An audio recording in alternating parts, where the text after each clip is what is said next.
bienvenue à cette activité qui, cette année, est notre activité du temps des fêtes. Il y a exactement 52 semaines aujourd'hui, plusieurs d'entre nous étions réunis à Thomson House pour la fête de fin d'année que la direction du centre et le comité des étudiants avaient organisé à Thomson House, dans une salle qui malheureusement était un peu plus petite que la salle de bal dont l'image se trouve derrière moi, salle de bal où nous nous sommes souvent réunis. This year, I have decided to experience another concept. So each year, many CSDC members published their findings through books. Writing a book is a different kind of process than writing a journal article or a book chapter. It's never a small achievement. And also for readers, to get and to read a book is also a different experience. If you are like me, it usually provides more pleasure than looking at the PDF format of a journal article. And so I selected 4 books among those published by our members in 2020 or in late 2019. It was a hard choice not to select other books, but I will mention all of them later this afternoon. Parmi les étudiants et chercheurs postdoctoraux du centre qui assistent à cette activité et qui y assisteront jusqu'à la fin, nous tirerons au hasard 3 personnes gagnantes qui chacune remporteront un exemplaire de chacun des 4 livres dont nous allons parler cet après-midi. So during this roundtable, Vim will send a private chat to each CSDC student and postdoc researcher to assign you a number, and you have to stay until the end to win these books. I will introduce you all these authors and their books. Then we will discuss each of them with the authors. A discussant will share his assessment of the book, and we will have a short Q&A for each of these books. Then we will move to the next one. Alors, dans l'ordre inverse de la présentation des livres, on va commencer avec Jean-François Godbout et je me rappelle que j'ai un PowerPoint. Sorry. Alors, Jean-François Godbout is a professeur de sciences politiques à l'Université de Montréal et Jean-François, tu as consacré les dernières années à étudier, je dirais la dernière décennie, à étudier les votes au Parlement. Le livre commence, la première phrase du livre, d'ailleurs, est « It took me 10 years to write this book ». Pourquoi est-ce que tu estimes que c'est important d'étudier les votes au Parlement et de les étudier dans une perspective historique? Parce que le livre couvre toute la période de la Confédération de 1867 à 2015. D'où vient cet intérêt? Pourquoi devrions-nous porter attention à cela? On sait, disons que la discipline de parti, là, au niveau des votes au Parlement canadien, aujourd'hui, c'est une des plus élevées dans le monde.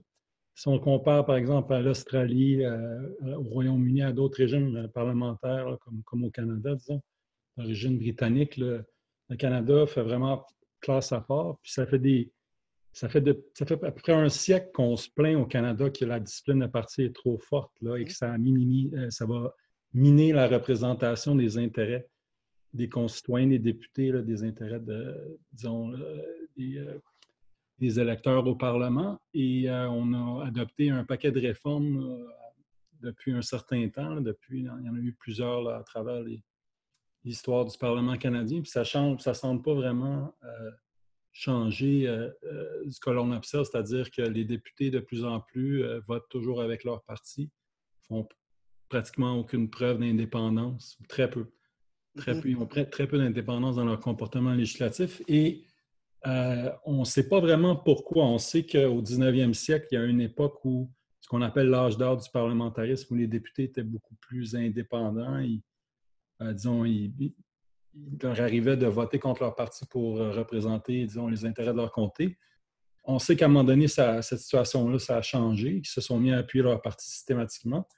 On ne sait pas trop c'est quand exactement que c'est arrivé et on ne sait pas trop pourquoi. Or, moi, dans mon projet, j'ai décidé de retourner dans le temps, de voir ce qui s'est passé, trouver les explications. Il y en a plusieurs. Oui. Donc, mon livre essaie de répondre à ces questions-là et bien d'autres. J'ai bien hâte d'en parler plus tard là, dans la séance aujourd'hui. Merci. Alors, on va voir les réponses à ces questions dans quelques instants. The second book is from Aaron Shore and Kimberly Saida. I apologize if I don't pronounce exactly the right way. Aaron is professor of sociology at McGill University.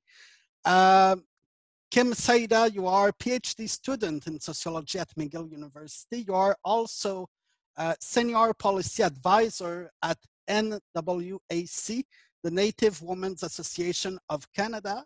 I would like to start with a question to Aaron.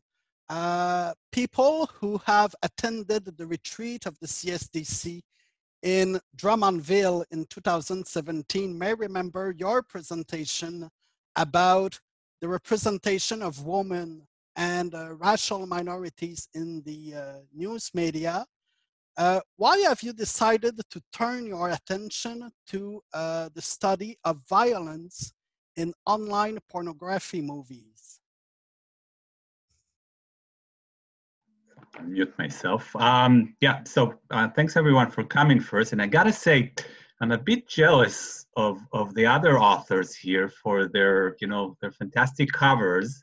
Routledge does not allow you too many options here, right? So this, believe it or not, this is the boldest option we could have probably come with. Just imagine the options, possibilities with such a topic, but we were limited to this. To your question, Fred. So first of all, I have to say, I've always been interested in sexuality, so it's not the first time I'm writing about it. And as it is, I'm writing about many different topics. But actually, where it started, where I started to be interested particularly in this topic is I'm teaching a class on deviance, and I've been teaching it for the last 10 years or so. In which I cover sex work and pornography more particularly. And as I was showing students documentaries about it and the common literature about it, I felt that I was quite unhappy with how it was done, with the kind of methodologies that people used, with the kind of claims that people used, often not based on empirical data even, right?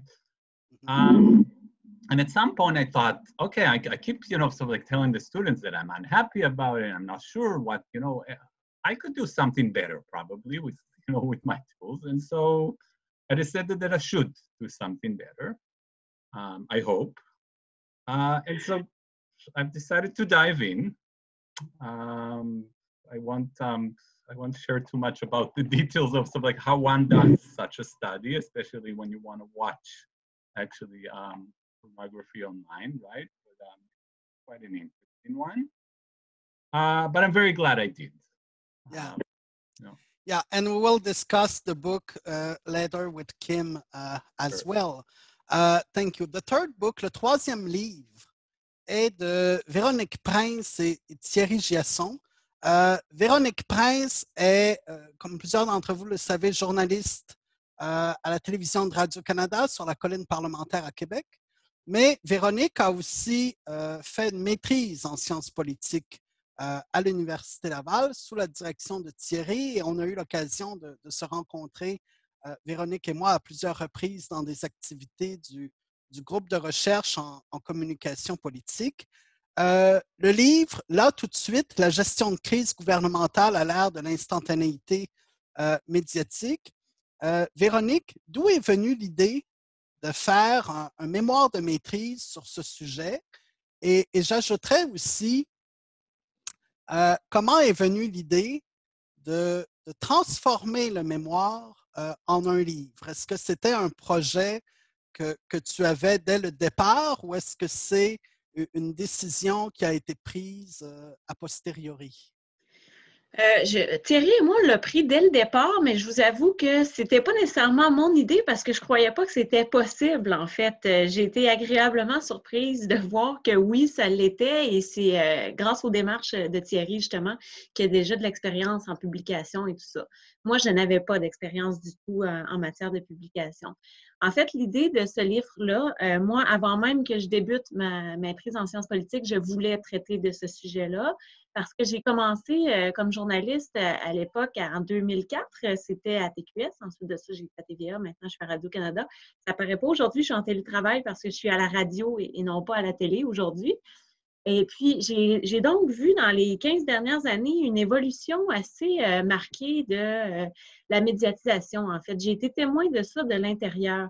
Surtout sur la colline parlementaire, dans les dernières années, le cycle de production de la nouvelle s'est énormément accéléré, ce qui fait en sorte qu'au départ, on pouvait couvrir peut-être 3 conférences de presse par jour des partis politiques. Et aujourd'hui, eh bien, c'est sûr que le contexte est différent en pandémie, là, mais admettons qu'on n'est pas dans une pandémie puis qu'on est il y a 1 an. À ce moment-là, on était rendu à peut-être une quinzaine de conférences de presse par jour. Et donc, les partis politiques, ils sont maintenant rendus 4 en plus à l'Assemblée nationale, ce qui fait en sorte que ça multiplie aussi les points de presse et tout ça. Et ils doivent s'insérer dans ce cycle-là. Ils doivent trouver des moyens pour obtenir de la visibilité et d'être présents dans les médias. Évidemment, une des solutions qu'ils ont trouvées, c'était de recourir de plus en plus aux médias sociaux numériques, pas juste aux médias traditionnels. Et donc, il y a un système qui s'est créé, puis c'est Andrew Chadwick qui est un peu la base là, de mes recherches, qui parlait d'un système médiatique hybride, et c'est tout à fait ça, en fait. C'est des médias qui s'interconnectent, qui sont interdépendants, qui ont une influence sur l'un et l'autre. Et donc, je trouve intéressant de voir à quel point les partis politiques ont dû s'adapter à cette nouvelle réalité-là, particulièrement lorsqu'il y a une crise politique ou une crise comme la pandémie, par exemple. Si on avait fait le livre après la pandémie, ça aurait probablement été un cas qu'on aurait étudié. Bien, merci. Et finalement, le 4e livre, Framing Risky Choices, Brexit and the Dynamics of High-Stakes Referendums, by Özlem Hateken. Some of you may remember Özlem because she has been in Quebec at Laval University for a couple of years. She is now an associate professor in politics and international studies at the University of Warwick.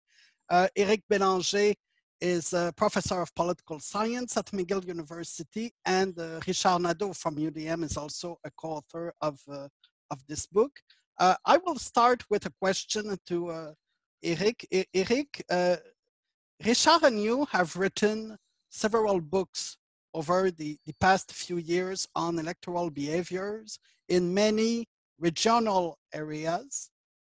One of your latest books, published in 2018, was a comparative study of Quebec and Scotland. Why have you decided to do a book on the Brexit and other referendums as well? Because that book is not just on the Brexit.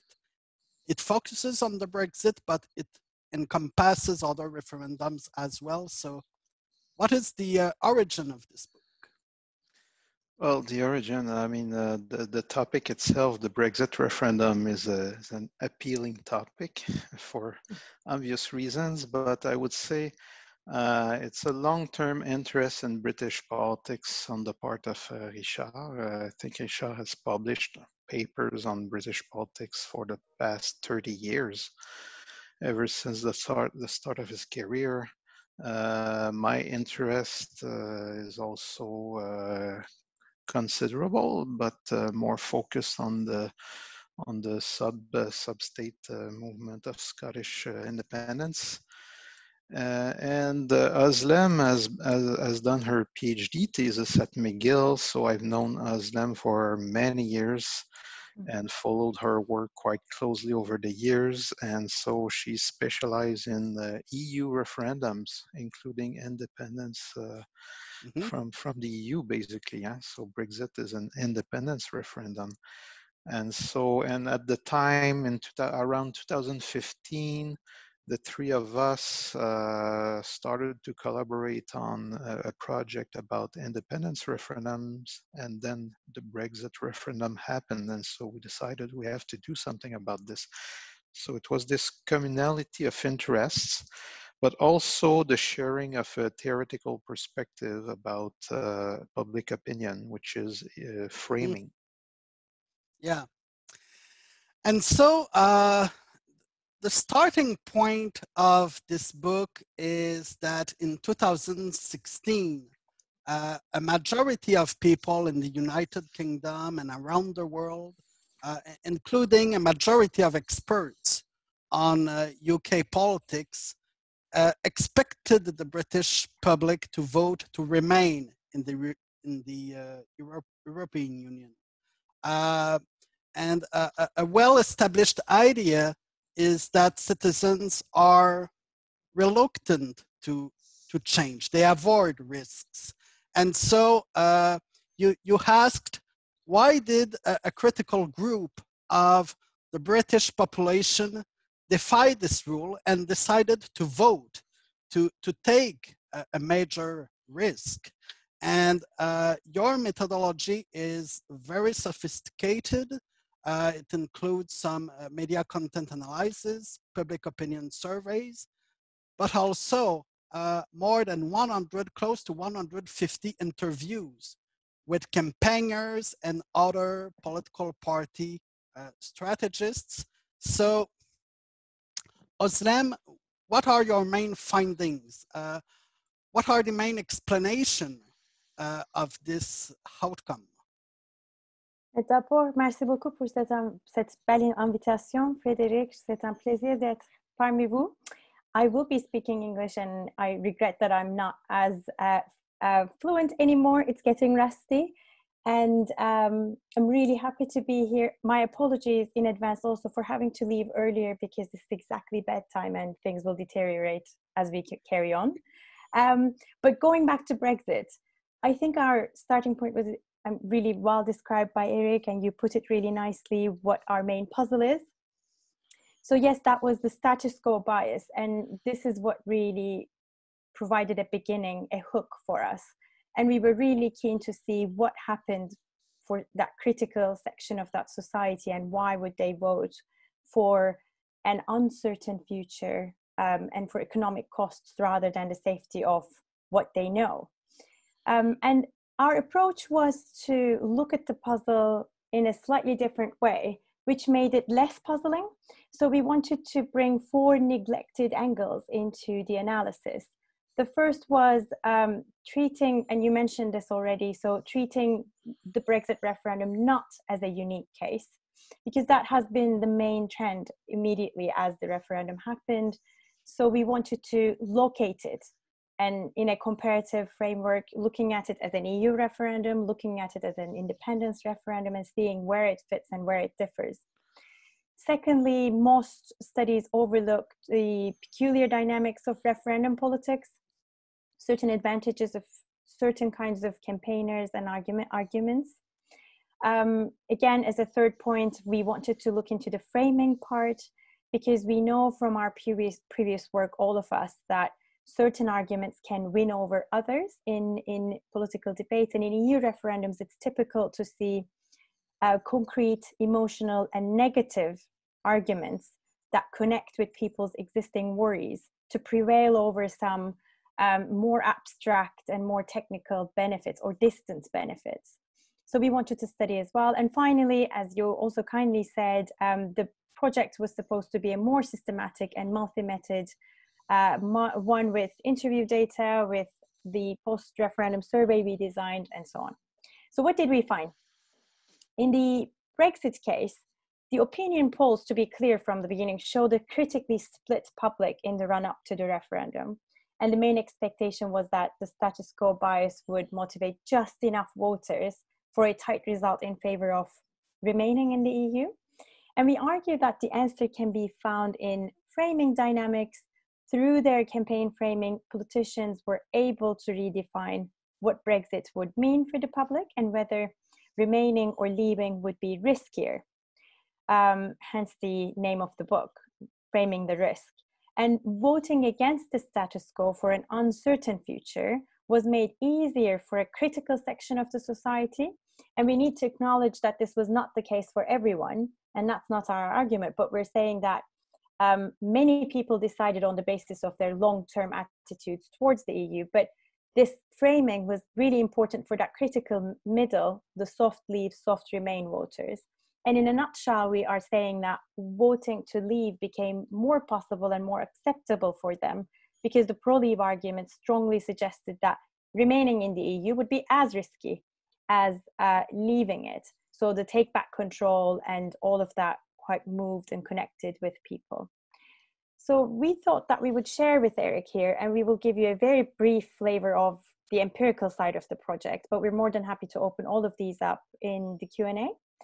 So on my end, with the interviews, I can say that what we find in a nutshell is that when you compare the British case, the Brexit referendum, to EU referendums, the Remain side is not surprising. They really played to the strength of pro-EU campaigning. You know, this is an economic project we would really lose if we left. But the Leave side was able to dilute this argument, bringing lots of different themes to the agenda. There's the immigration aspect, there's the sovereignty aspect, there's different things that we can think about, the NHS aspect.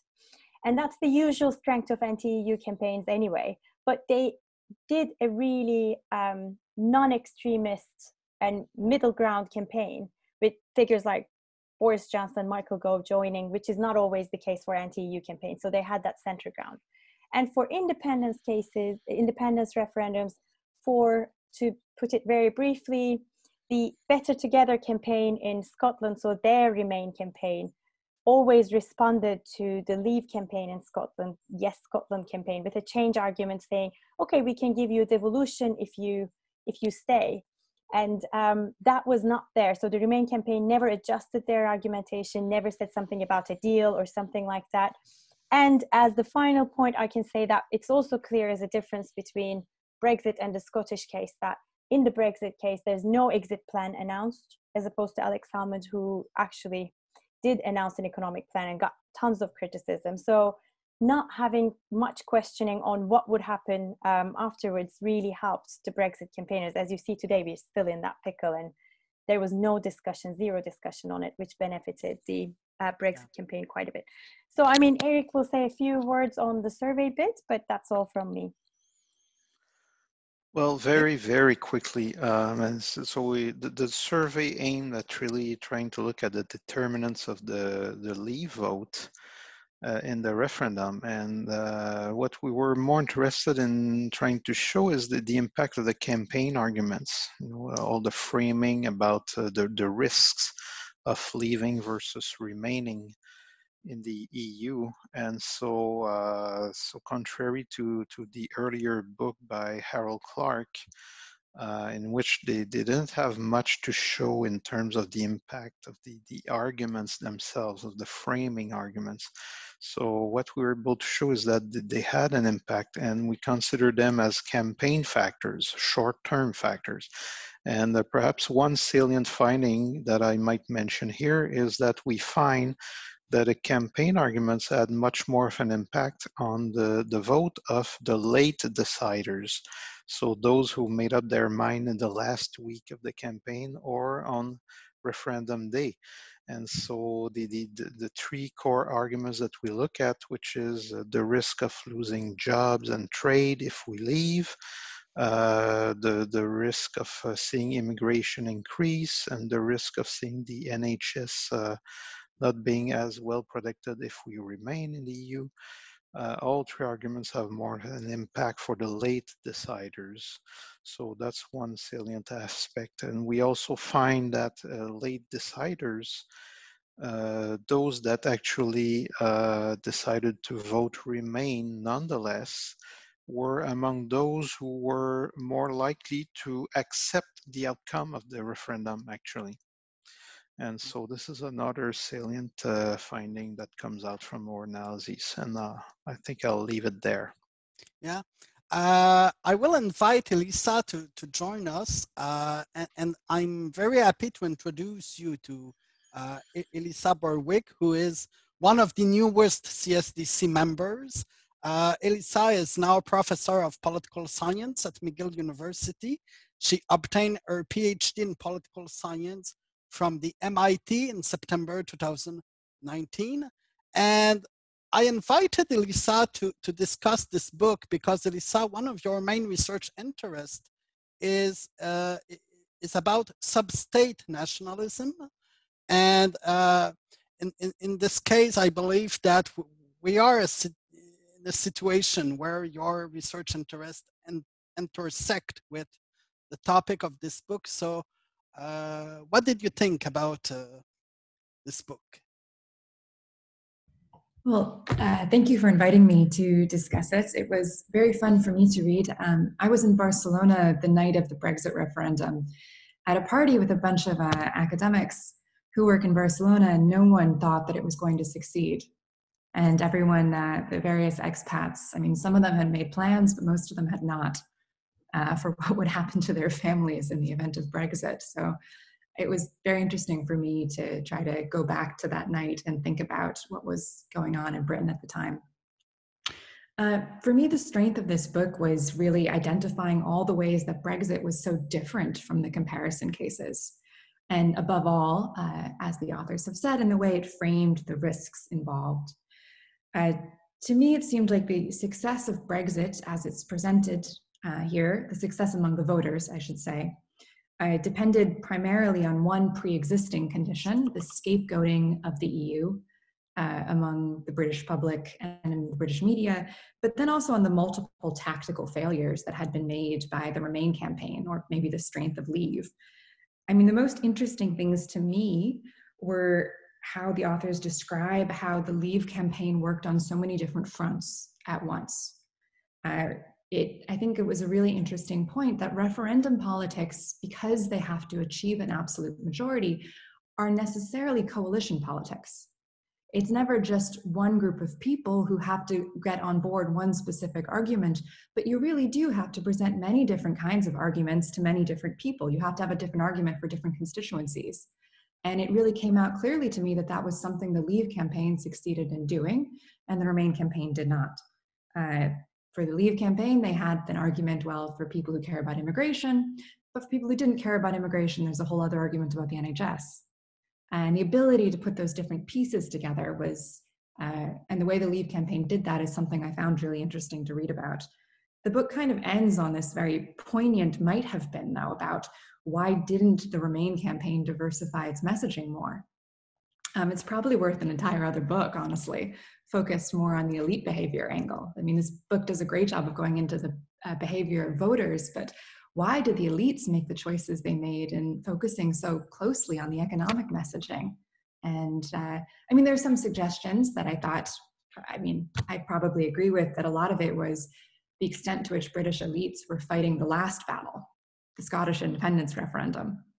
And they were basically just adapting wholesale strategies they knew had worked with Scotland that then failed to work the next time around.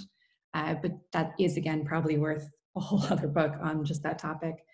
The other tactical failure that I really enjoyed the discussion of is the extent to which the Leave campaign benefited from a radical flank effect, kind of in the old social movement theory terms, that they had this radical groups, Nigel Farage among others, who were there to make the mainstream campaign seem more moderate.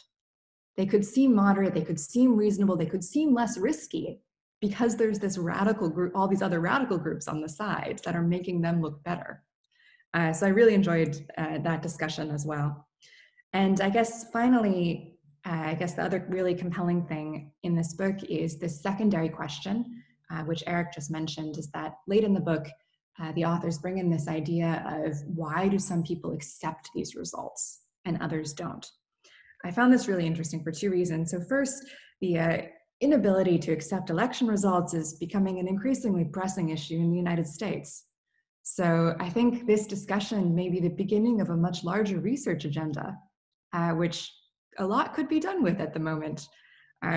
Why do sore losers, where do sore losers come from? How do sore losers become graceful losers? I think this book is just kind of starting to get at this question. And I kind of see it as more of an opening in what could be a very fruitful research agenda. I mean, in the Brexit case, we don't even know, I think, how well some of the people who initially were sore losers have adapted to the situation. Are they still sore losers? Have they all just applied for Irish passports? Are they going to make their peace with it in the future? And I guess, secondly, the other really interesting thing about that point to me was, when do the leaders accept the results? I mean, as the authors point out here, Brexit wasn't actually legally binding. David Cameron could have pulled a Lisbon Treaty and decided it didn't matter and held a second referendum. I mean, there were other choices that the British political elite made. Maybe they were constrained by the internal dynamics of their parties, but there were other possible reactions that the leadership could have made to the referendum results. So I think another kind of vein to this would be kind of thinking about when do leaders accept the loss and move on, as David Cameron did, or when do they decide to fight it? I guess maybe the final question I was left with from this book speaks to my own research interests, which is, why were things so different in Scotland? I mean, I think the differences in Northern Ireland are very obvious, are very easy to explain. There's border issues, there's the issues of the fragile peace there, but I think one thing I would have enjoyed reading more about, though, is why this didn't work, why the same arguments were less powerful in the Scottish case. Mm-hmm. And that probably is another research agenda that the authors could get into. So for me, this book introduced a lot of really important and pressing themes that I think are going to be foundational for many discussions in the years to come. Yeah. Thank you, Elisa. We have a couple of minutes, 3 or 4 minutes, to take questions from the audience. So if there is any question for Özlem or Eric, it's time to click on the button to raise your hand, or you may also type your question in the chat if you want to do so. Claire.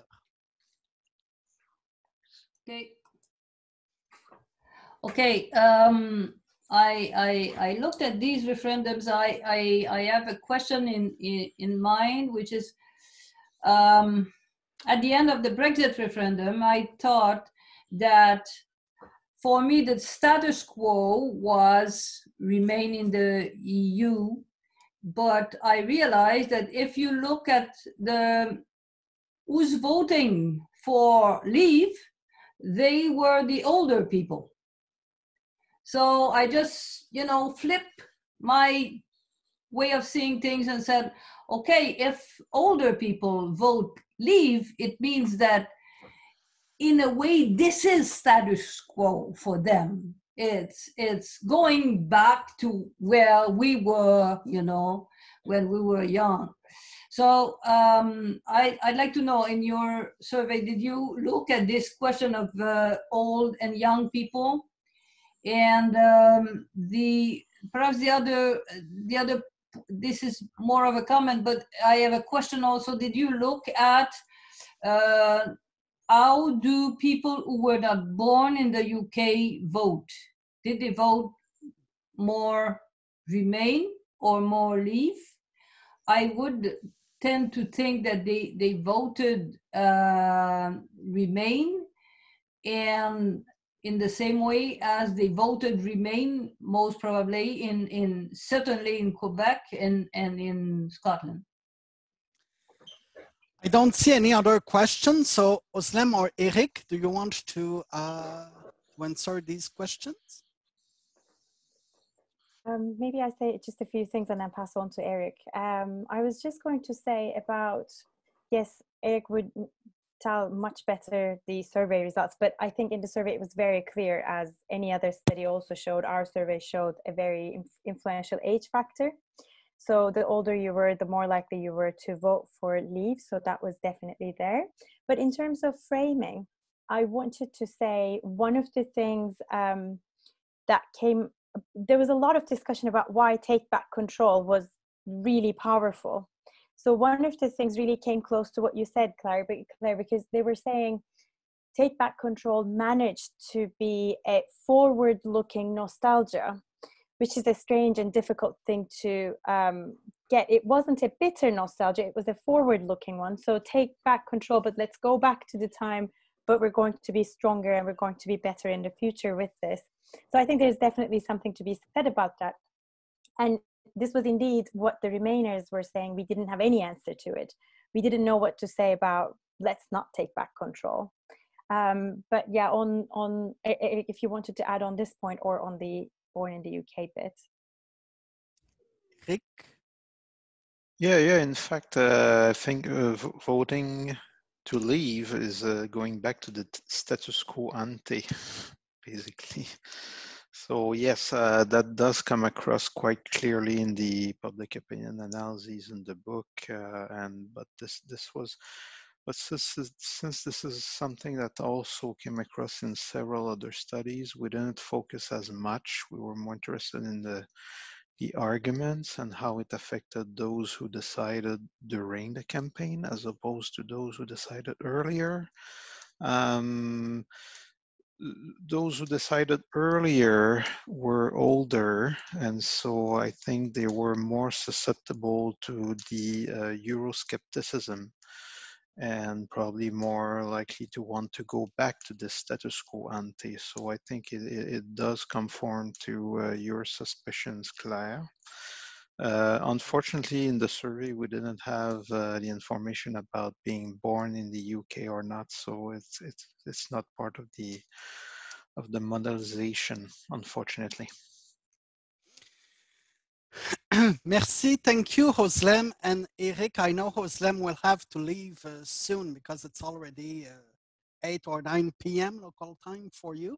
I would like just to add that the book is not entirely on the Brexit. There is also data on the Scotland and Quebec referendums, as well as some other referendums related to European unions.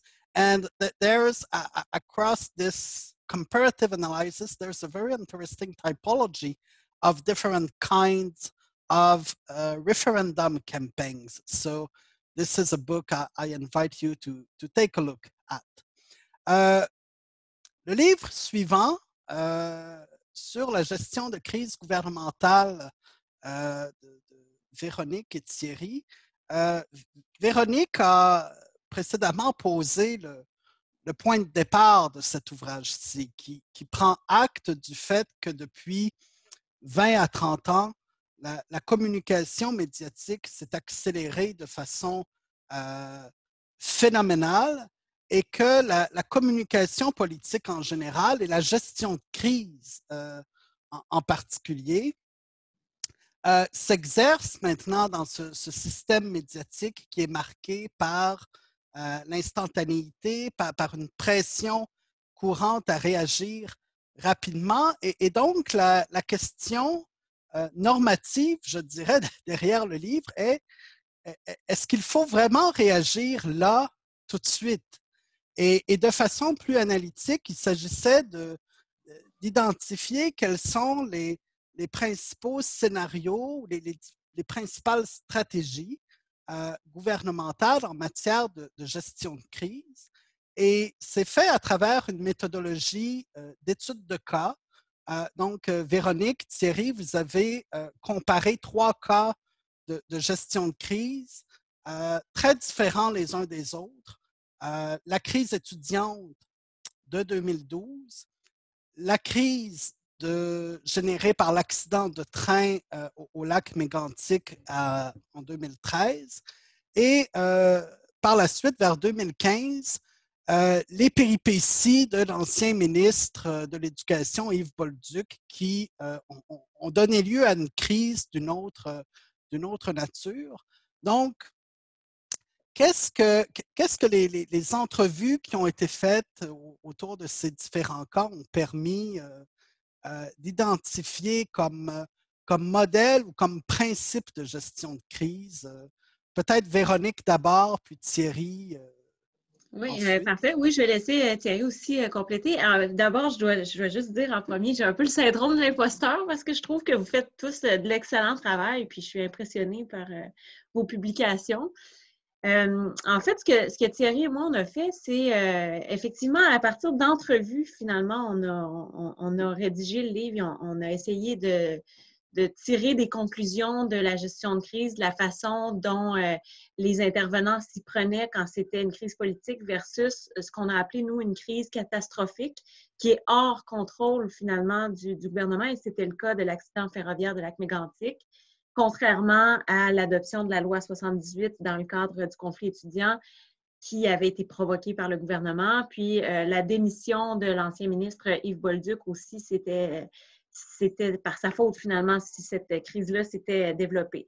Et donc, on a voulu voir un peu c'était quoi les scénarios d'intervention, les scénarios de contingence dans un contexte de système médiatique hybride où effectivement, il y a une instantanéité. On s'est aperçu dans le cas d'Yves Bolduc qu'il s'était retrouvé complètement désemparé, en fait, le gouvernement, parce que dans son cas, il avait fait une déclaration maladroite, puis ça s'était retrouvé là, comme une traînée de poudre sur les réseaux sociaux et le gouvernement n'avait pas été en mesure de contenir ça. Ils avaient essayé d'utiliser les bonnes vieilles méthodes en faisant appel aux médias traditionnels, mais ça s'est beaucoup passé au niveau des médias sociaux numériques. Et c'était la première fois, à ma connaissance, dans le Québec moderne qui avait eu ce genre de crise-là. Dans le cas du conflit étudiant, bien, ça faisait partie d'une stratégie politique de l'adoption de la loi 78 en même temps parce qu'il y avait une campagne électorale aussi qui s'en venait. Et donc, on s'est aperçu à la lumière des entretiens, c'est 21 entretiens avec des stratèges politiques, des fonctionnaires aussi qui ont pu nous donner leur version de l'intérieur. C'était tous des gens qui étaient impliqués de près ou de loin dans ces crises-là.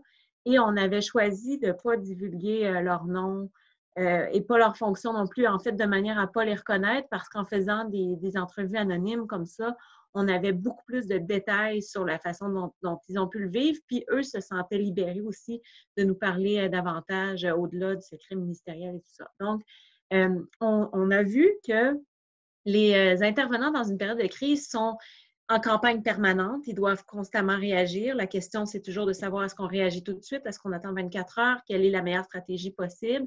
Il y a définitivement une centralisation de l'information qui s'opère au bureau du premier ministre. On pense que les institutions publiques doivent être indépendantes, mais en réalité, on s'est aperçu que les institutions publiques, il y a une certaine limite à leur indépendance, notamment le secrétariat à la communication gouvernementale, parce qu'ils sont appelés à intervenir tout en essayant de garder cette indépendance-là.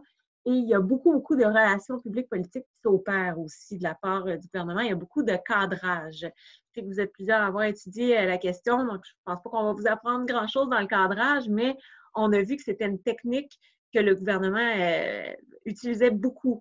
Et son objectif, c'était toujours d'essayer de l'utiliser avant que les médias cadre à sa place le message ou avant que la population aussi l'interprète d'une autre manière. Il peut y avoir du cadrage aussi qui s'effectue sur les médias sociaux numériques. Donc, il y avait une nécessité que le gouvernement soit toujours en premier, finalement, de le faire. Je ne sais pas si Thierry voulait compléter là-dessus. Ben, en fait, par rapport à la question centrale, qui est là aussi le titre du livre, c'est-à-dire là, tout de suite, ce qu'on se rend compte, c'est qu'il y a une urgence manifeste à cause du contexte d'accélération de circulation de l'information. Cette urgence-là, cette immédiateté, elle existe aussi, elle est alimentée par le système médiatique hybride. Mais pour plusieurs personnes, plusieurs répondants, l'idée de répondre immédiatement là, tout de suite, c'est peut-être pas toujours la meilleure stratégie. On a aussi été surpris de voir que dans des cabinets politiques, sur certaines crises, il n'y a pas de plan de contingence non plus communicationnel. Et ce qui a été très intéressant dans le travail exploratoire, parce que c'était aussi d'une certaine façon un travail exploratoire, on a balisé les relations administratives et politiques en termes de communication gouvernementale des relations qui n'avaient jamais été, en fait, balisées au Québec et surtout pas actualisées dans le contexte médiatique dans lequel on est. Et une des résultantes de cet exercice-là, c'est d'indiquer un peu dans une arborescence qui est responsable de quoi dans la structure communicationnelle lorsqu'il y a une crise à laquelle un gouvernement est confronté et comment se distribuent d'une certaine façon les responsabilités des politiques, de l'administratif, dans différents cas de figure, comme ces 3 cas que l'on a étudiés. Et la conclusion, c'est que ce n'est pas nécessairement là tout de suite, d'où le point d'interrogation du titre, mais que le système impose de répondre rapidement. On ne peut pas ne pas répondre. Et cette balise là, de 24 à 48 heures, elle semble être vraiment déterminante pour tous les gens à qui on a parlé. Et en fait, il y a une pression aussi pour les partis politiques de répondre rapidement. Et ce qu'on dit aussi dans le livre, c'est qu'il ne faut pas qu'ils succombent à cette pression-là parce qu'ils ont tellement de demandes maintenant avec le système médiatique hybride qu'ils peuvent avoir envie justement de réagir tout de suite, alors que ce n'est pas nécessairement la solution. Et notamment, il y a une des propositions qu'on fait, c'est que lorsque le gouvernement est responsable ou en partie responsable de la crise, il a davantage intérêt à se mettre à l'abri des médias et donc de ne pas répondre le plus vite possible, d'attendre un certain délai pour s'assurer d'arriver avec une réponse plus préparée. Mais dans la majorité des cas, c'est inconcevable qu'ils n'interviennent pas du tout. Il va falloir éventuellement qu'ils réagissent.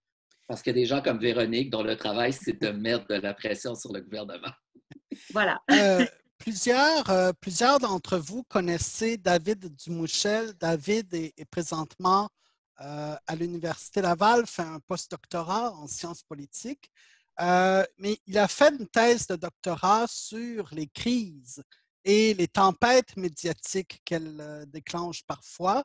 Je disais en introduction que la dernière activité des fêtes du CECD avait lieu exactement il y a 52 semaines, le vendredi 6 décembre. C'était aussi la journée où Thierry soutenait cette thèse de doctorat.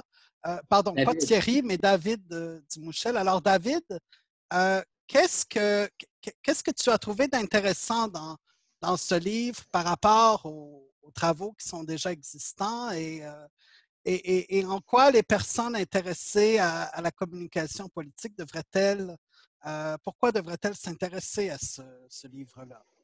J'ai trouvé que c'est un livre qui s'adressait à une question, en fait, qui confrontait une question qui n'était pas beaucoup couverte dans la littérature, puis ça rendait ça particulièrement intéressant. Moi, comment j'étudiais la situation, c'était plus un peu de l'autre côté de la clôture, c'est-à-dire comment les crises viennent affecter la capacité des partis à changer le sujet.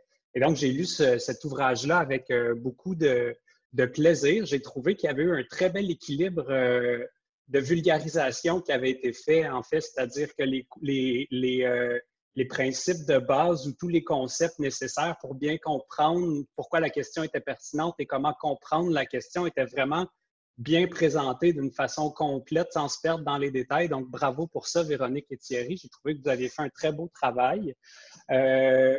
Je pense que l'ouvrage vaut la peine d'être lu parce que ma théorie bien personnelle, qui vaudrait peut-être la peine d'être documentée d'une façon un peu plus systématique, c'est que les crises et la gestion des crises gagnent en importance dans l'environnement médiatique actuel. Donc, il y a de plus en plus de crises et il y a de plus en plus d'intérêt à bien gérer ces crises-là pour les partis politiques. Et une des choses qui m'a frappé des 3 exemples que vous avez choisis, c'est que je pense que les crises qu'on pourrait appeler de catastrophiques, que vous appelez catastrophiques, sont paradoxalement plus faciles à gérer pour le gouvernement parce qu'ils ont plus d'espace pour arriver puis prendre le temps d'établir une ligne de com, puis ils sont moins contestés. Puis ça m'amène à vous parler de peut-être vos 2 autres types de crises, donc que vous appelez médiatiques et politiques, qui sont les 2, en fait, basés sur une espèce d'amplification médiatique. Vous l'identifiez vous-même. Et donc, je me demandais, en fait, je ne me demandais pas, mais est-ce qu'on peut penser que dès que l'amplification médiatique se produit, il est déjà trop tard en termes de gestion de crise pour le gouvernement? En un sens, si l'amplification médiatique, si la machine s'emballe, il est trop tard pour vraiment contrôler la machine. Et je me demandais si l'arrivée ou la popularité des réseaux sociaux venait pas, encore une fois, doublement amplifier ce phénomène-là, c'est-à-dire qu'il y avait 2 fois plus d'écueils éventuels. Et donc, je remarque que vous avez, à un moment, je l'ai noté ici, vous avez noté un des principes de gestion de crise, où vous indiquez lors d'une crise, le gouvernement doit être le premier à imposer un cadre d'interprétation de la situation. Et donc, une question que j'aurais aimé vous entendre débattre un peu plus ou discuter un peu plus, c'est est-ce que dès qu'il y a amplification médiatique, il est trop tard pour que ce soit le gouvernement qui arrive et qui impose de lui-même les premiers cadres pour définir la situation? Parce que c'est une tendance qu'on voit sortir beaucoup là, dans la littérature. On parle de l'effet CNN, c'est-à-dire des choses qui se passent à l'autre bout de la planète, puis qu'on voit des images avant même que le gouvernement en prenne connaissance dans les médias. On voit les tempêtes médiatiques, on voit comment la pandémie est couverte. Donc, on se demande si les occasions pour les partis politiques d'être les premiers à imposer un cadre ne sont pas un peu révolues, on pourrait dire, dans un sens.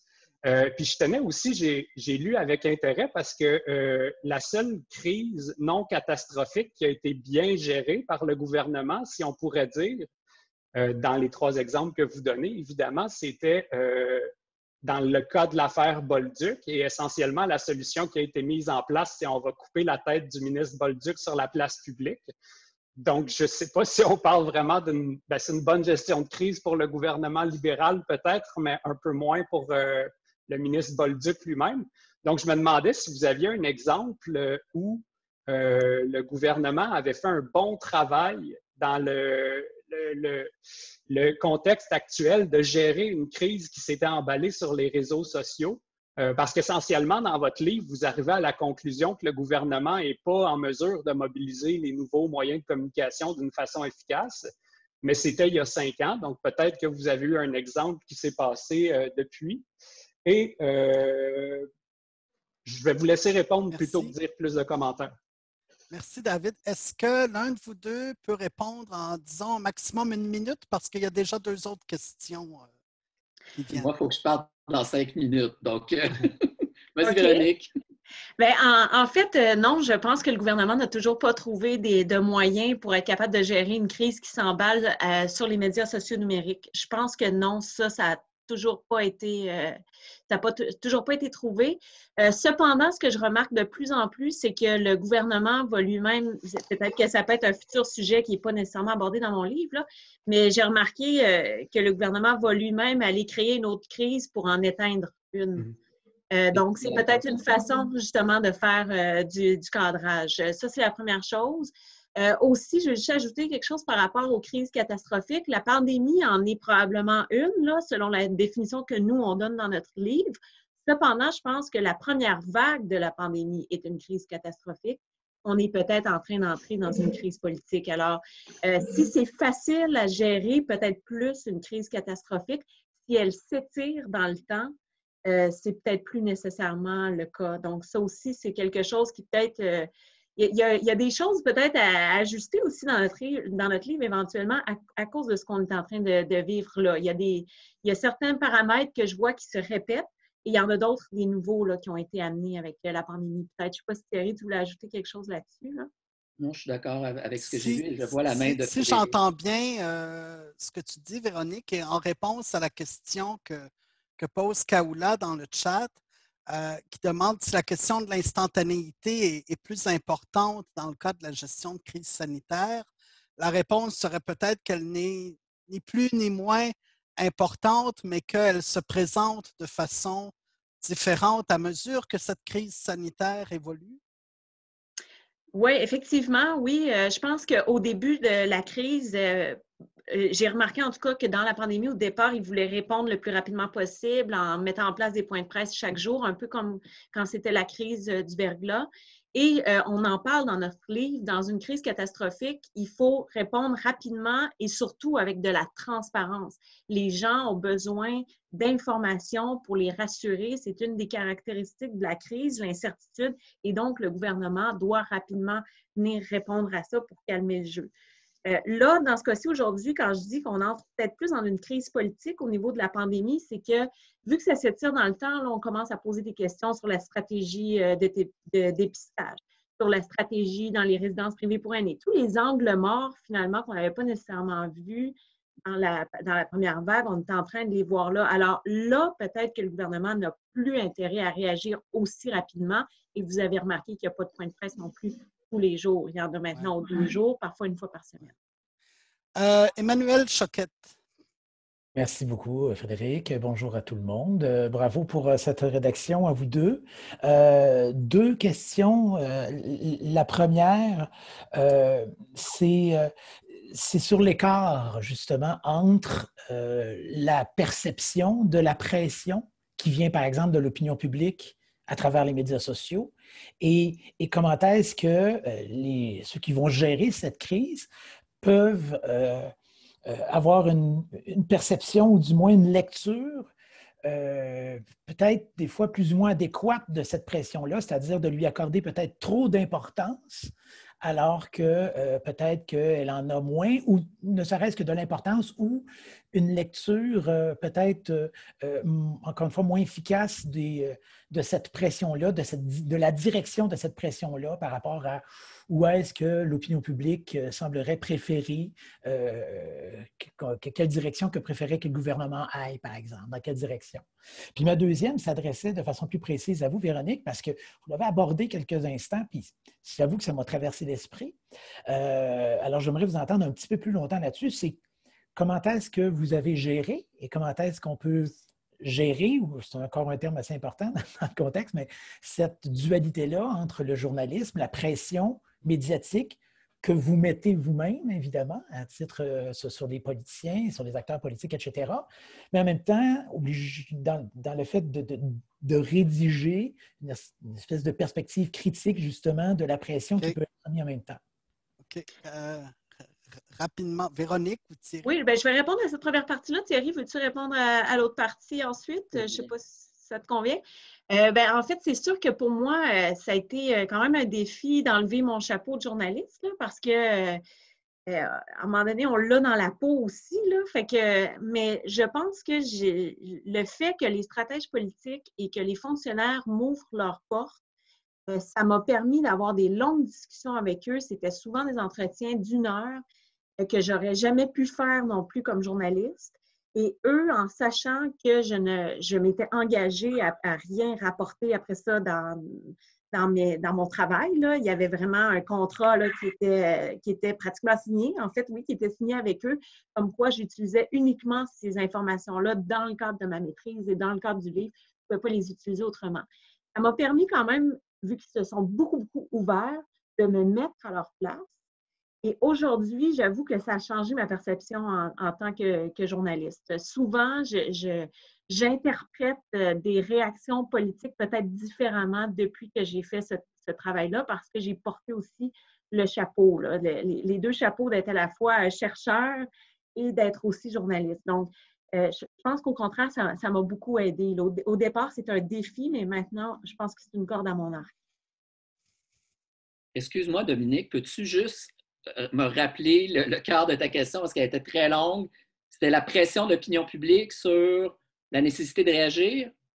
Oui, en fait, c'était sur dans quelle façon est-ce qu'ils pouvaient gérer la perception d'un certain sens de l'opinion publique? Comment est-ce qu'ils pouvaient la lire de façon assez juste, étant donné des fois l'amplification que sur les médias sociaux?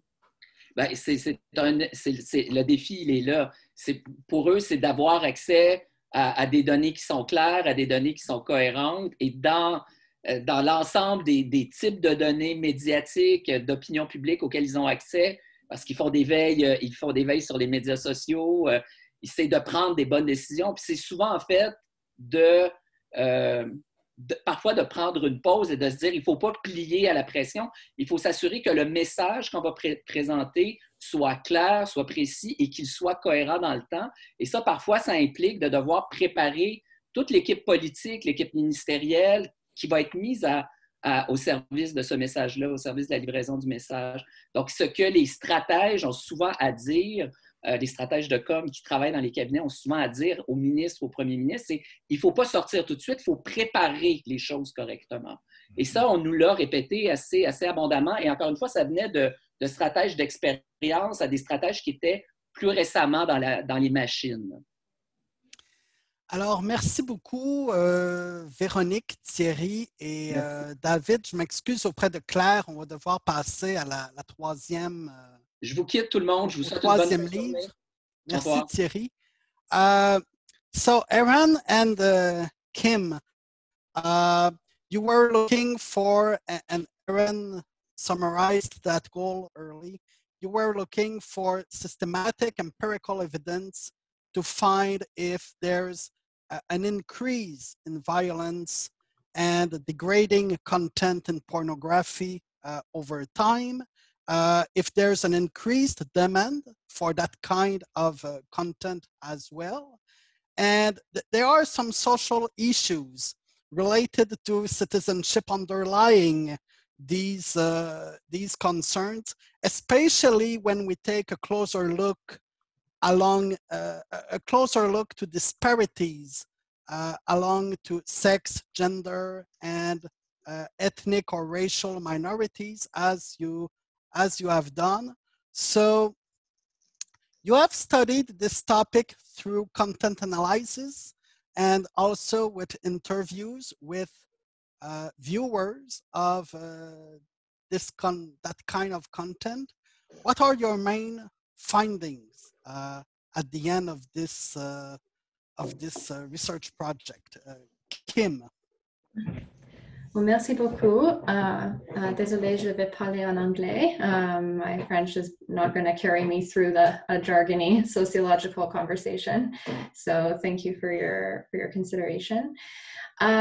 So just echoing what Eran was saying earlier, we approached the topic of the book in large part as a response to sort of the stalemate that is existing around this topic in academia and beyond, and into sort of a simplistic anti-pro stance. So we sort of approached the entire book with this in mind, with a contention that pornography needs to be viewed through a nuanced lens, and that we need to appreciate the complexity of the existing views on this topic. So we sort of look at some of the main threads of discourse that currently exist as it relates to mainstream online pornography. And I do want to note that the book does focus on what we call mainstream pornography, and there's definitely arguments to be made for niche markets and that sort of thing. So I do just want to sort of put a caveat that our book doesn't talk about pornography as a whole. It talks about what we categorize as mainstream, and our methodological chapter goes into some of the details about that. But I'm cognizant of the time, so I will rein in the conversation and focus on sort of some of our main findings. So a few of our chapters sort of take in turn some of the main, what have often become taken for granted assumptions or arguments about mainstream online pornography. And the first is sort of that pornography is sort of getting harder and harder. So over time, like the frequency and the severity of aggression that we see in mainstream online pornography is getting worse and worse with each passing year. And on a related note, there's sort of a coupled argument there that most mainstream pornography contains aggression. So in one of our chapters, we really unpack that sort of twofold argument, and we find through our content analyses, which are then supplemented with our individual interviews with folks, is that doesn't really hold much water.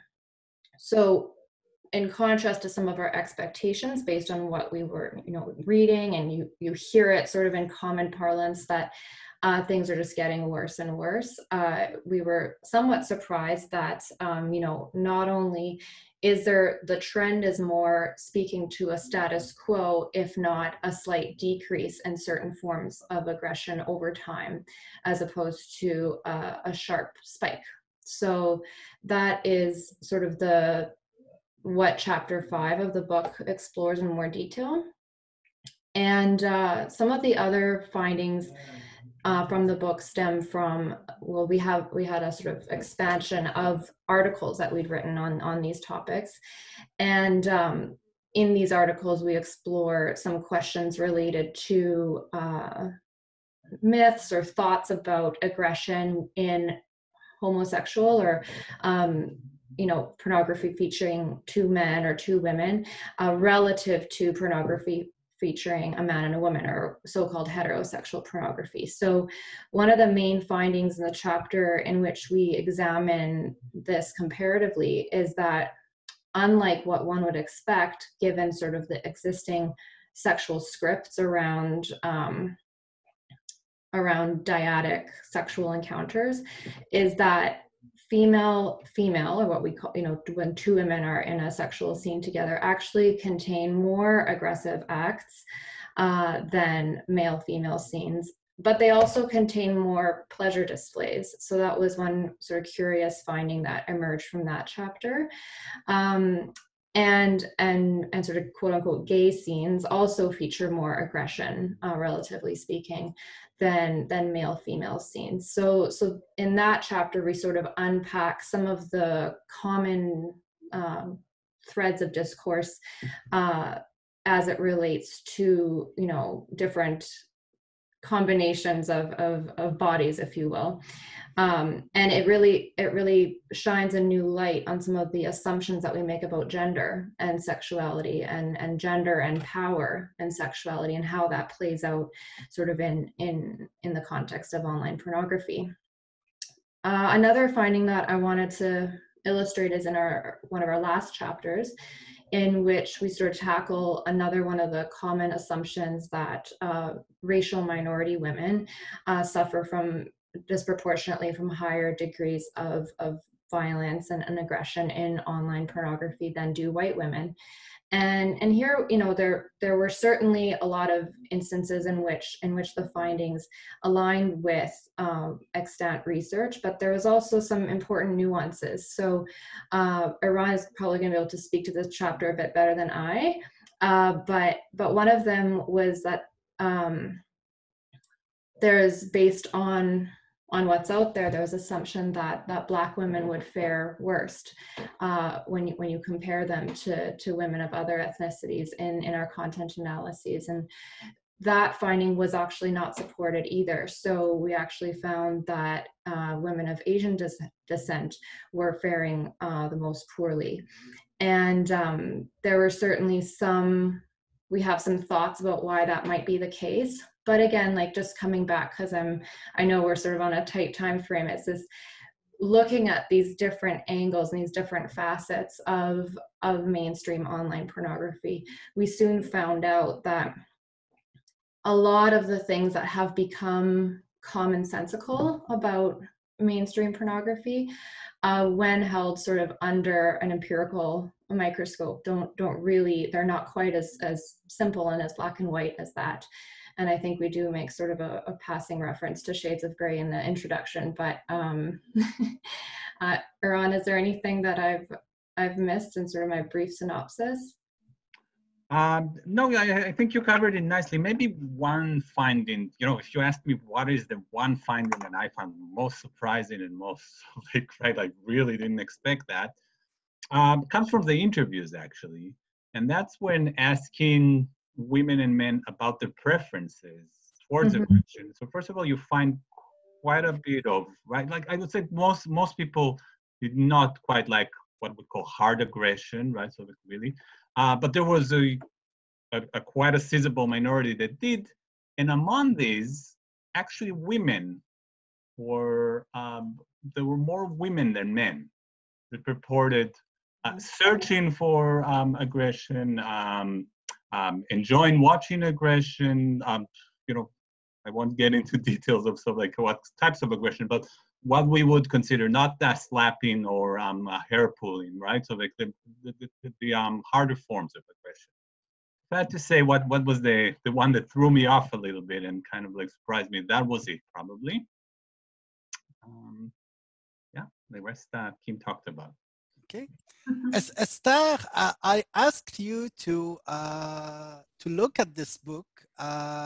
Esther, you are doing a PhD at McGill in education. Well, many of you already know Esther because she works at the center as our communication coordinator since a couple of years. But you also do a PhD in education with within the perspective of the gender and sexuality studies. So what did you think about this book from your point of view?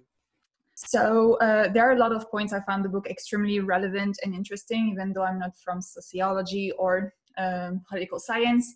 So I will try to be quick. I only have 5 minutes, so let's do this. So I think one of the main strengths of this book and of this study is really that it provides a strong empirical study in a very divided and understudied field. And it is true for sociology, but quite frankly, pornography is also very understudied in gender studies.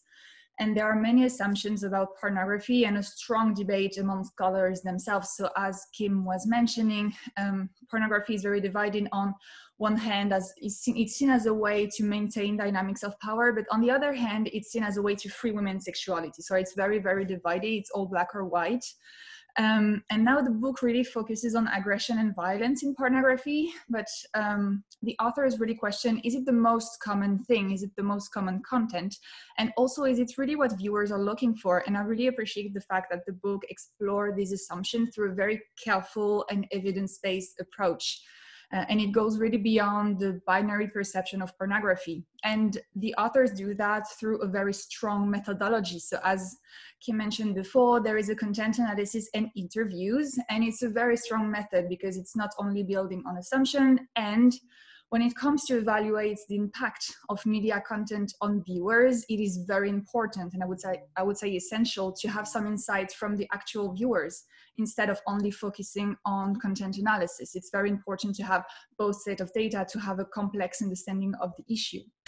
So another point that makes this study particularly strong, according to me, is that the authors provide a dual definition of aggression. They understand aggression in two different ways. The study looks at physical aggression, like hair pulling and biting in pornography, and second, at non-consensual aggression. And these two types of aggression are very, very different, and it's essential to make the distinction if you want to study aggression and aggressive content.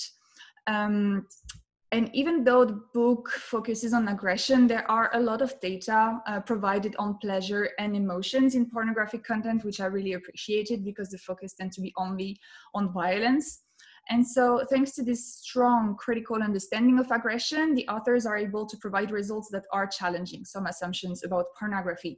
So Kim already talked about the fact that most videos that they're studied do not contain aggression. I want to add to that non-consensual aggression is extremely rare in pornography, according to their studies.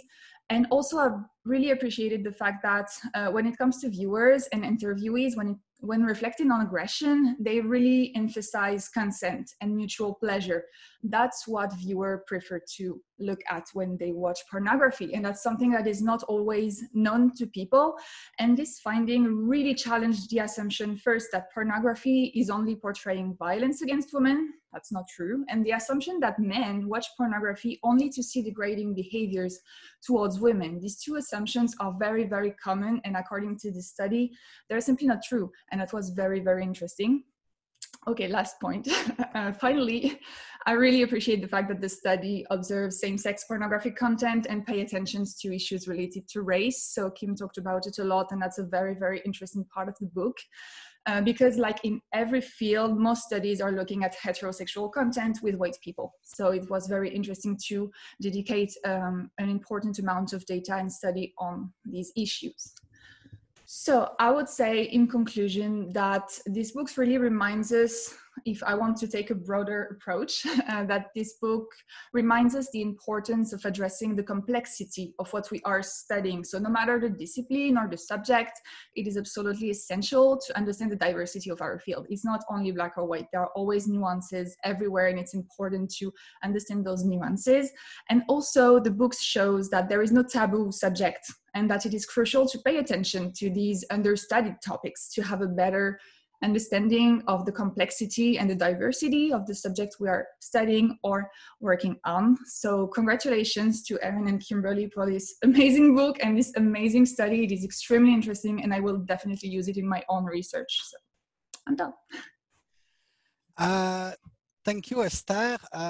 Kim or Erin, would you like to react, let's say in 1 minute, to Esther's comment? And if there are people with questions, raise your hand or put your question in the chat. Sure. Well, thank you so much, Esther. It was really great hearing your feedback. It's the first sort of feedback aside from the reviewers that we've received. So yeah, just building a little bit perhaps on the point that you raised about non-heterosexual pornography or pornography beyond the sort of heterosexual norm. I think that that's quite critical. And I mean, I'm biased because my own thesis work looks at sexual minority women as my main, population of study. But I think, from the lens of feminist research, I think it's really important to look at these dynamics and to really theorize them. And the article that we wrote that accompanies this or that from which this chapter is drawn, it really explores this in depth in terms of what these content analyses mean for broader sexual scripts between women and sexual encounters, and between men and women, and how we really have to rethink in a lot of respects the assumptions that we hold about the place of power and power plays, especially in the context of BDSM and emerging sort of kinky forms of sexuality, right? There's a sort of purposeful play on power in those spheres. But even that notwithstanding, even in sort of more, mainstream forms and representations of sexuality, power is always a part of the equation. And I think, when we were doing the literature review on female aggression, there's really not much. I mean, there's a little bit of work done on sort of like the cat fight trope and sort of eroticizing that. But as you said, this is a really understudied area. And I hope to, like, in the coming years, to see more work coming out that's really unpacking what this means and sort of engaging with our findings in a more robust way, where people have a real chance to look at the nooks and crannies of what that could mean, especially in an era where it's not a heterosexual reality anymore. I think heteronormativity has had its day. So that's sort of what I would say in terms of if I could write another book, that would be sort of what I focus mostly on. But I'll let her on. Also, Claire? Thank you. Claire has a question. Claire. Oh. Open your mic. Wait. Yes, I don't know if it's really a question. I'll try to put it as a question. When I started my career in the fact, I worked with a woman who was looking at violence within same-sex couples, and the studies would say that there is as much violence within same-sex couples and women same-sex couple than among heterosexual couples first. And the other thing that was interesting is that when women were in a couple where there was violence and the partner was somebody very well known in the community, they were told exactly the same thing as when we started to speak about violence within family, which is, you cannot speak against this woman. She's very well known in the community. Everybody respect her, and all kinds of things like that, So not that surprised about pornography portraying violence in same-sex couple and possibly in women same-sex couple. What I thought about is, for example, do you in heterosexual couples, in pornography in heterosexual couples, do you have as much violence of a woman against a man than, or it's more a man against a woman? And so it would mean that when you look at same-sex pornography, for a woman, it's the place where you see a woman who can exercise violence, which is not necessarily the case when the woman faces a man. Okay. I don't know if it's clear. Okay. Would you like to answer to Claire's question, one of you? Eran, do you want to? I could, yeah. So I think, first of all, to your question, you certainly see much more in heterosexual and women couples. You certainly see much more where the men is the one exercising the aggression. There's sort of a script that you could see in many of these videos. And yes, I think, you're right that there's something about sort of like, right, the opportunity to express aggression. And there, I draw on sort of like what our interviewees have told us, which, like when you ask women, so one of the interesting things is, especially women, right, men too, right, like many of them don't just watch heterosexual, whether they define themselves as heterosexual or lesbian. A lot of them like to watch the lesbian videos for various reasons. I think one of the major reasons is actually that they focus on women's pleasure much more than the others. But also that they allow to explore some other things. And I think, I talked about the fact that we see more women talk about looking for aggression, searching for it, enjoying it. And there's a clear separation there, right? They're saying, yes, we want to watch it. We like it as a fantasy, but we don't want it in our daily lives, right? It's not like we want to be, experience aggression. It's like at least most of them do not want to. But as a fantasy, as something that allows you to lose control, as something that allows you to give up control, that is something that a lot of women had, and they enjoyed it both in the heterosexual and the lesbian. Thank you. We will have to move on to the next book, but when I read your book, Eran and Kimberly, I talked that there are some bridges to build between sexuality studies and the study of democratic citizenship, where we have a lot of questions regarding citizen attitudes toward some groups in the society, like women, indigenous people, racial minorities, gender minorities. And I could not refrain myself to wonder to what extent the consumption of such cultural products may have an impact on social and political attitudes over the long term. So I think that will be the question of another project, but I'm sure there are a lot to connect between the study of democratic citizenship and sexuality studies. So thank you very much to both of you, and as well to Esther. Just before moving to Jean-François's book, les étudiants qui est en ligne devraient avoir reçu, les étudiants membres du CECD qui est en ligne devraient avoir reçu par le chat un numéro de Vim pour le tirage. Si vous n'avez pas reçu de numéro, utilisez le chat pour envoyer un message privé à Vim afin qu'il puisse vous ajouter à la liste. Alors, nous passons à un autre sujet qui, pour certaines personnes, est très sexy, le parlementarisme et l'unité des partis au sein des parlements. Jean-François, tu l'évoquais en introduction, il y a un historique important de lignes partisanes au Québec, au Canada, plus que dans plusieurs autres pays, disais-tu.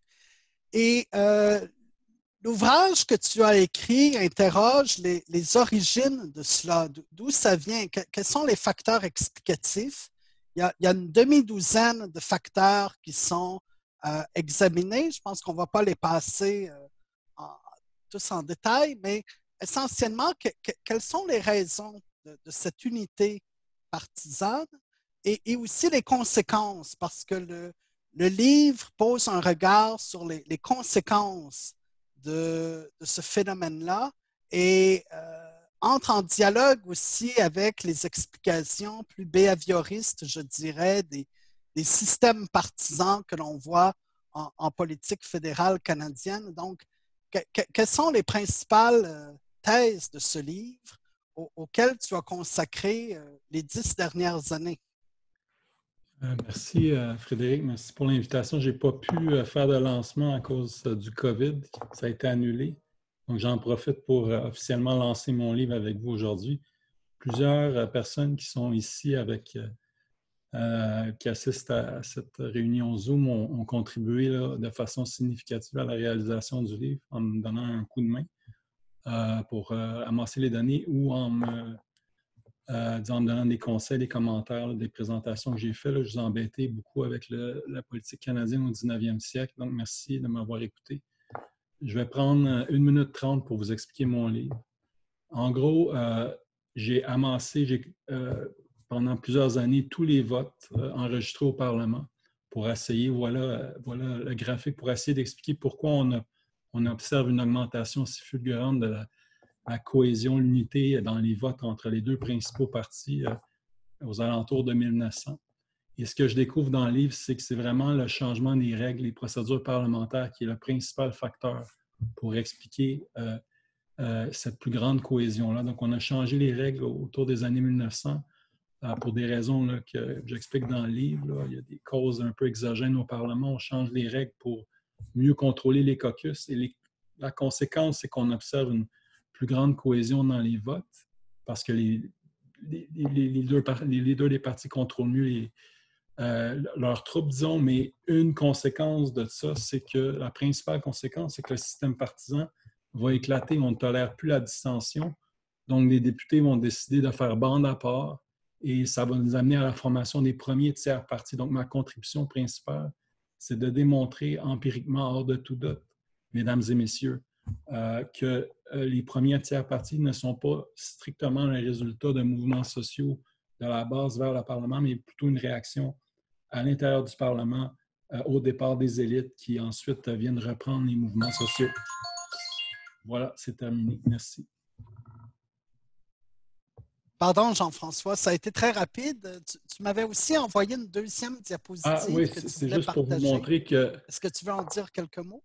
Si on prend le plus récent Parlement, le 42e Parlement, si on prend 1000 votes, on voit que la discipline de parti, la médiane, c'est-à-dire le nombre de fois que les députés votent avec leur parti, c'est 995 fois en moyenne sur 1000 qui vont appuyer leur caucus au Parlement.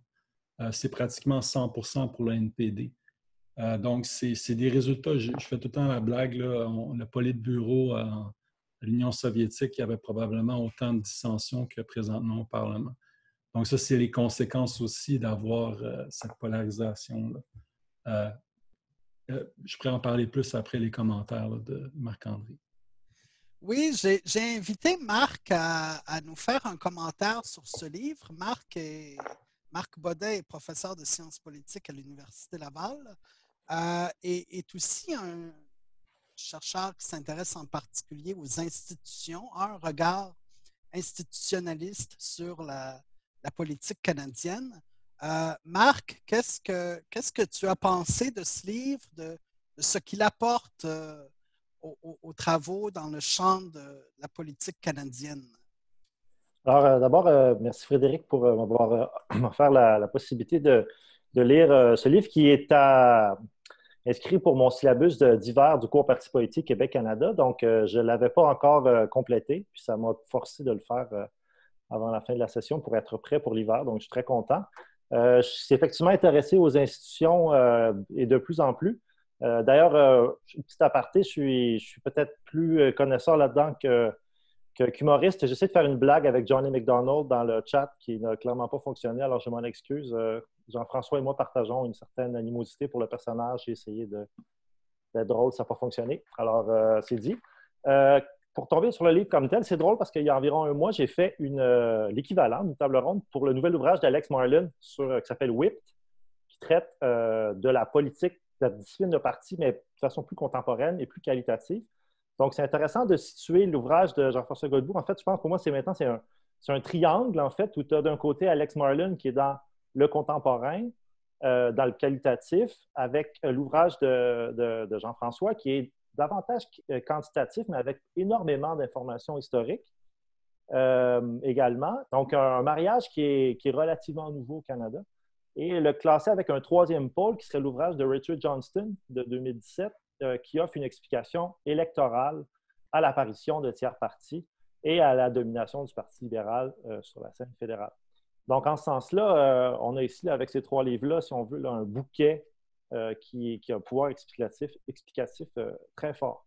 Il y a effectivement un renouveau dans les études historiques des parlements qui se représente avec, bon, il y a différents pôles, notamment le London School of Economics, où de nombreuses figures ont vraiment apporté ce renouveau-là, mais même au Canada, Christopher Cochrane joue un rôle évidemment important sur le sujet, Christopher Cam et Jean-François qui est avec son nouvel ouvrage.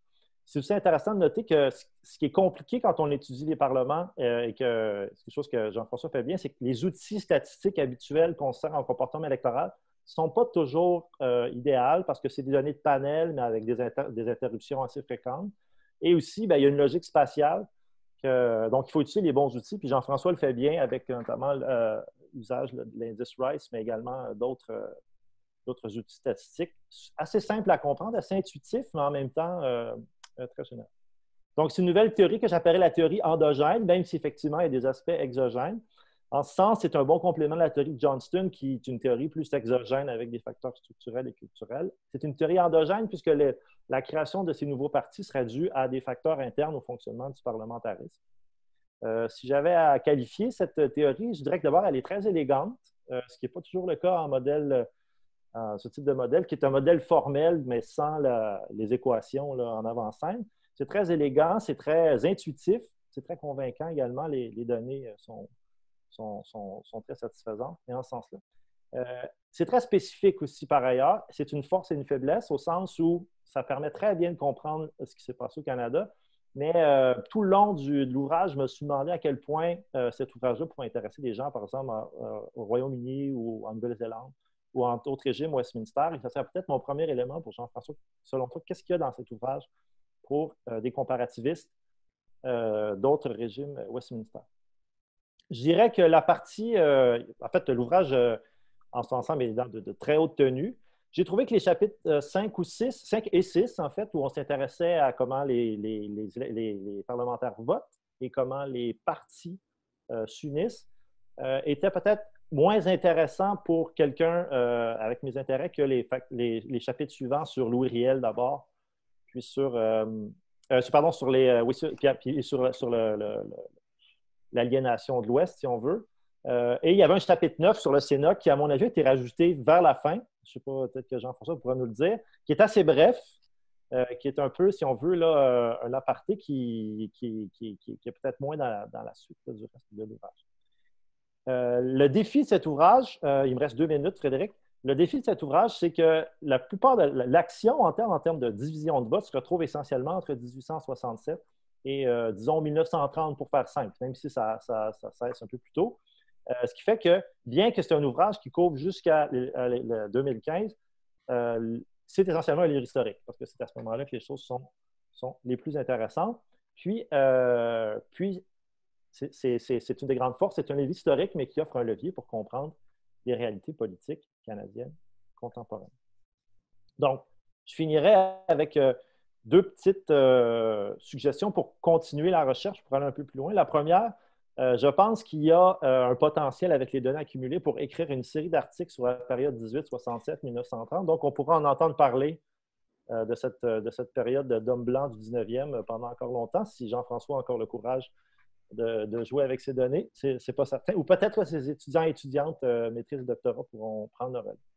Et la deuxième chose, un des défis, c'est que plus on retourne dans le temps, plus les parlements ont des tailles petites. Okay? Puis, il y a certaines des analyses, certaines des conclusions qui, à mon avis, Jean-François considère que les facteurs ont peu d'impact. Je pense notamment au chapitre 6, mais je pense que c'est un problème de puissance, quelque part. Et j'aurais quelques suggestions si jamais il veut aller plus loin, notamment à des façons de tenter de diminuer les erreurs types en poolant les données puis en utilisant des méthodes de correction. Je pense que certains facteurs qu'il considère peu importants ont finalement peut-être plus d'importance qu'il les considère. Je finirai avec un dernier point.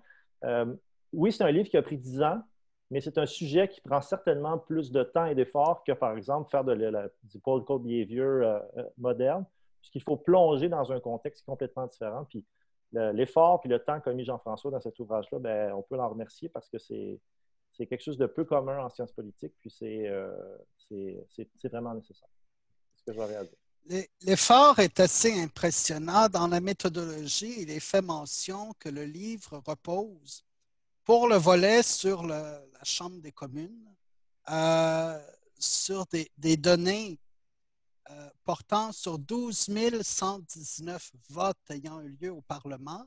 Et pour chacun de ces votes, il y a des données sur chacun des députés. Au total, c'est plus de 2 300 000 votes individuels. Et pour chacun de ces votes-là, il y a des données sur le type de vote dont il s'agissait, l'enjeu sur lequel portait le vote, etc. Jean-François, est-ce que tu aimerais réagir aux commentaires de Marc et notamment sur la question comment le livre s'insère-t-il dans une perspective comparative? Parce qu'en introduction, tu élabores un petit peu là-dessus. Ben merci pour les commentaires positifs là, de ton évaluation de mon livre. Marc, ben, disons que j'ai amassé des données dans d'autres pays, puis mon objectif ultime, c'était de faire une analyse comparée, mais là, je suis vraiment écœuré de travailler là-dessus. Je vais prendre une pause de quelques années, je pense, mais les données sont dans mon ordinateur, donc c'est pas...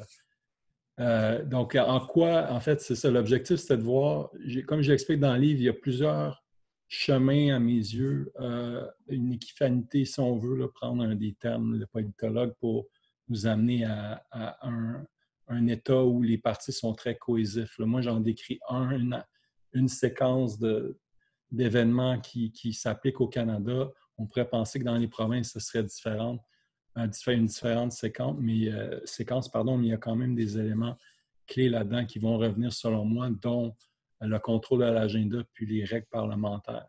Ça, c'est primordial, puis ça devrait se retrouver dans d'autres. Personne n'a eu la patience. Ben, en fait, un Européen a eu la patience et moi, vraiment assez de comprendre comment les règles pouvaient affecter le vote. Et la plupart des études ne considèrent pas les règles. Fait que je pense que c'est la prochaine étape, c'est vraiment d'aller voir comment les règlements influencent le vote ailleurs, puis voir s'il y aurait des parallèles à faire. J'oublie ta deuxième question. Il commence à être tard. Je pense que j'ai assez parlé. Lisez le livre « Cadeau de Noël excellent pour votre grand-mère ou votre grand-père ».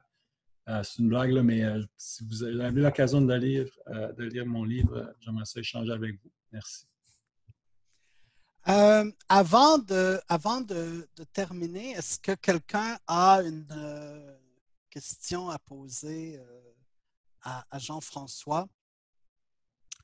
Effectivement, il est tard, on a dépassé d'un bon 20 minutes le temps qui était prévu.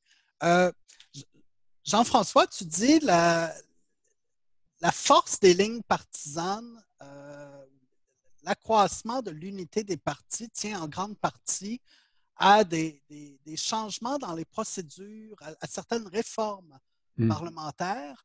Et Kaoula demande une précision sur la principale conclusion du livre.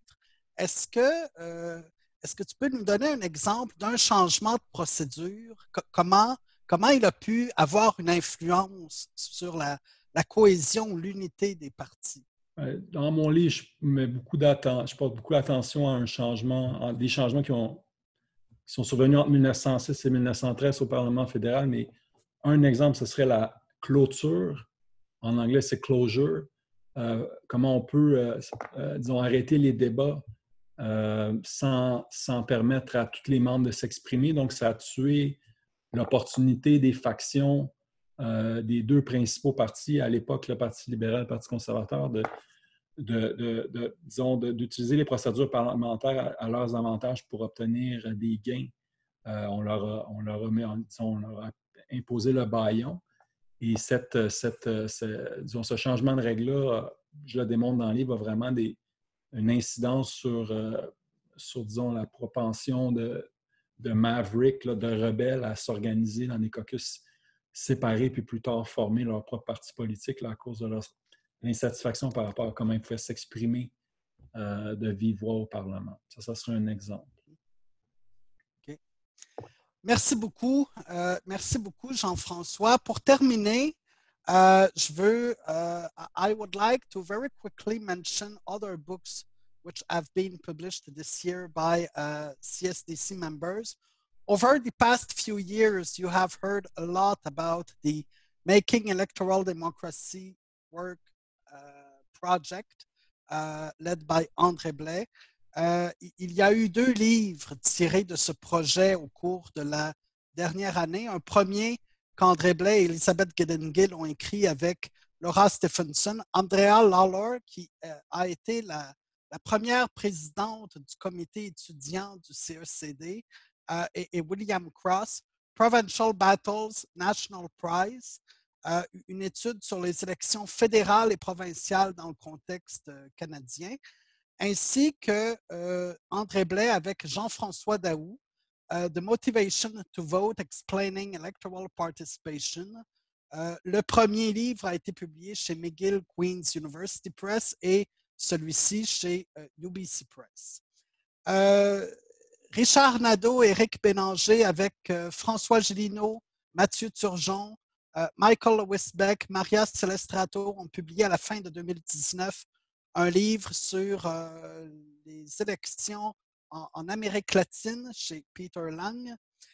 Thierry Giasson a co-dirigé avec Alex Marland, dont on a parlé il y a un instant, Inside the Campaign Managing Elections in Canada. C'est un livre qui porte sur l'élection fédérale de 2019 et qui a une caractéristique bien particulière, c'est que chacun des chapitres a été coécrit par un universitaire et un praticien. Donc, tous les aspects de la campagne électorale de 2019 sont abordés avec cette double perspective. Aaron Shore had a very prolific 2020 year. You have co-edited with Stephen Audley, International Human Rights and Counterterrorism. C'est une brique, 500 or 600 pages chez Springer. Et finalement, Route d'Assonville avec Michael Wisbeck et Marc Hughes, 2 personnes que l'on voit souvent à l'école d'hiver Montréal-Leuven sur les élections. Route d'Assonville qui a dirigé cet ouvrage chez Routledge, Electoral Rules and Electoral Behavior, The Scope of Effects. C'est une collection d'articles qui était parue précédemment dans un numéro de la revue West European Politics. Alors, on va procéder au tirage. Wim, je pense que tu m'as dit que nous avions, il y a 12 numéros qui ont été attribués. Il y a des personnes qui sont parties depuis, mais le tirage devrait se faire entre les numéros 1 et 12. C'est bien ça? Oui, c'est ça. Sauf le 4 numéros que j'ai écrit. OK. Donc, il y a un premier numéro qui va apparaître. Ce numéro-là ne sera pas bon. Je vais générer une série de numéros, puis on va prendre les 3 premiers numéros valides une fois que la série sera générée. Donc, les gagnants, s'ils sont encore avec nous, seraient les personnes 4, 2 et 12. Et si certaines de ces personnes ont quitté, ce serait ensuite la personne numéro 3, numéro 5, numéro 9. Donc, Wim, est-ce que tu peux nous dire, est-ce que la personne numéro 4 est encore avec nous? Et si oui, de qui il s'agit? Non, c'est 2, 12 et 3. OK. Et il s'agit de? David Dumichel, Emmanuel Choquet et Kaula. Kaula, excuse-moi. 2, 12 et 3. Et comme... je vais le contacter pour l'adresse la semaine prochaine. Wim, étant donné que David Dumouchel a déjà copie du livre de Thierry Giasson et Véronique Prince, on va donner ce livre-là à l'étudiant numéro 5. Non, elle n'est pas là. C'est numéro 9 et c'est Semra. OK, alors Semra aura le livre de Giasson et Prince.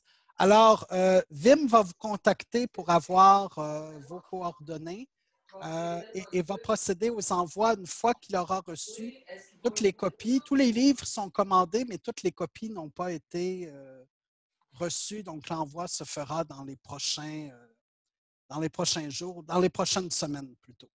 Alors, je vous remercie beaucoup d'avoir été des nôtres aujourd'hui. Je remercie en particulier Marc, Esther, David et Elissa qui ont commenté les ouvrages. Je vous invite à être des nôtres pour la dernière activité du CECD qui aura lieu la semaine prochaine, dernier conférencier invité. Je vous souhaite une excellente fin de journée et à la prochaine tout le monde. Merci Frédéric. Merci Bye, tout le monde. Merci Aaron. Merci. Merci beaucoup, bravo. Merci beaucoup.